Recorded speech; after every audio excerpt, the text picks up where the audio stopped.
ಈಗಾಗಲೇ ಬಿಜೆಪಿ ಅಭ್ಯರ್ಥಿ ವಿಶ್ವೇಶ್ವರ ಹೆಗಡೆ ಕಾಗೇರಿ ಅವರು ಗೆಲುವಿನ ಸನಿಹದಲ್ಲಿದ್ದಾರೆ. ಹಾಗೆ ನಮ್ಮ ಕುಮಟಾದ ಶಾಸಕರಾದಂಥ ದಿನಕರ್ ಶೆಟ್ಟಿ ಅವರು ನಮ್ಮ ಜೊತೆ ಇದ್ದಾರೆ. ಅವರು ಈ ಬಗ್ಗೆ ಏನು ಹೇಳ್ತಾರೆ ಅಂತ ಕೇಳೋಣ. ಸರ್, ಈಗಾಗಲೇ ವಿಶ್ವೇಶ್ವರ ಹೆಗಡೆ ಕಾಗೇರಿ ಅವರು ಪ್ರಥಮ ಬಾರಿಗೆ ಏನು ಈಗ ಲೋಕಸಭಾ ಚುನಾವಣೆ ನಿಂತು ಗೆಲುವಿನ ಸನಿಹದಲ್ಲಿದ್ದಾರೆ.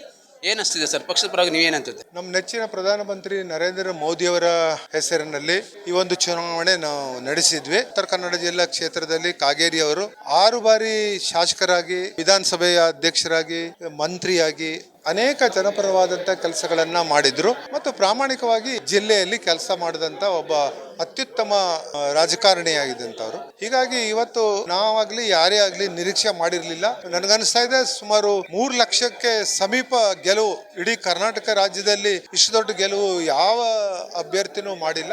ಅಂತ ಒಂದು ಗೆಲುವು ಸನ್ಮಾನ್ಯ ಕಾಗೇರಿ ಅವರ ಇವತ್ತು ಗೆಲ್ತಾ ಇದ್ದಾರೆ. ಇದಕ್ಕೆ ನಮ್ಮ ಪಕ್ಷದ ಜಿಲ್ಲಾ ಅಧ್ಯಕ್ಷರು ಮತ್ತು ನಿಷ್ಠಾವಂತ ಕಾರ್ಯಕರ್ತರು, ಆ ಕಾರ್ಯಕರ್ತರ ಶ್ರಮದಿಂದ ಇವತ್ತು ನಾವು ಗೆಲುವನ್ನ ಸನ್ಮಾನ್ಯ ಕಾಗೇರಿ ಅವರು ಮಾಡಿದ್ದಾರೆ ಅನ್ನುವಂಥದ್ದನ್ನ